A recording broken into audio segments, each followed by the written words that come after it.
G'day legends, welcome back to the weekly breakout. I'm MICKVATAR, the pixel-perfect version of Michael, holding the fort while he's off wrestling crocodiles in the outback or panning for digital gold. Who knows with that bloke? Today we're ripping the lid off Australia's housing affordability crisis. Why buying a home feels like climbing Everest in thongs. We've got fresh updates from August 2025, including the latest on builder busts. Quick disclaimer, this video is for education and entertainment only. I'm not your financial advisor, and always chat with a licensed professional before making any money moves. Let's break it out. Legends, if you think the housing market's tough, spare a thought for the builders. They're dropping like flies. As of August 2025, construction insolvencies are still surging. In the financial year ending June 2025, they jumped nearly 21% to record highs, with over 2,600 companies going under in just the 12 months to March alone. That's on top of the 7,000 plus collapses in the past couple of years, from solo tradies to giants like JNCG Constructions, which folded in May with $12.9 million in defect claims. The industry's in full meltdown mode. Expert Scott Challen from QHI Building Group calls it a broken industry, and he's spot on. Morale's tanked, skills are vanishing, and banks are sitting pretty while builders take the hit. What's fueling this fire? It's a cocktail of disasters: COVID supply chain meltdowns, bushfires scorching timber supplies, floods derailing projects, and even the Ukraine war hiking import costs.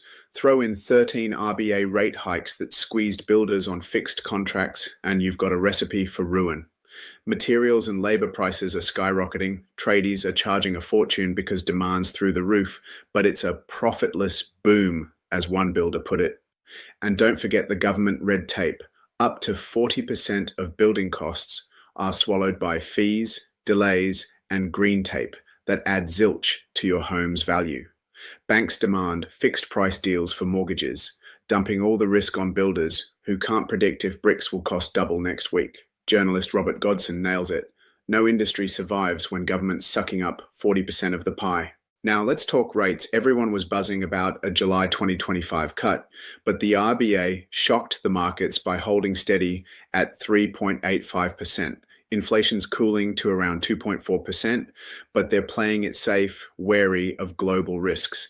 The decisions on August 12th saw some relief as rates got cut. But even with the rate drop of 0.25%, experts warn it'll just supercharge demand without fixing supply, pushing prices higher.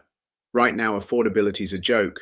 Home prices are rising 6% this year per CBA forecasts, with Sydney and Melbourne seeing dips, but overall values exceeding $1 million on average. Gen Z's dubbed Generation Rent for a reason. Stagnant wages, soaring costs, and migration boosting demand without enough homes. It's a vicious cycle, making your dream house feel impossible. So what's the takeaway, legends?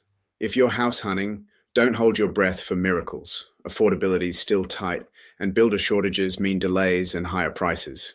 But knowledge is your weapon.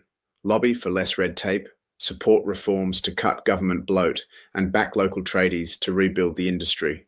Push for better planning around migration and supply. As Godson says, lowering rates is like pouring petrol on a fire if we don't fix the builders first. Stay smart, buy what you can afford now, and let's demand change before more dreams go bust. That's the brutal truth on Australia's housing nightmare: builder collapses, cost explosions, and an RBA that's keeping us guessing. What do you think, legends? Will rate cuts save the day, or is red tape the real villain? Smash that like button, drop your hot takes in the comments, subscribe, and hit the bell for more breakouts. Catch you next week and have a breakout day.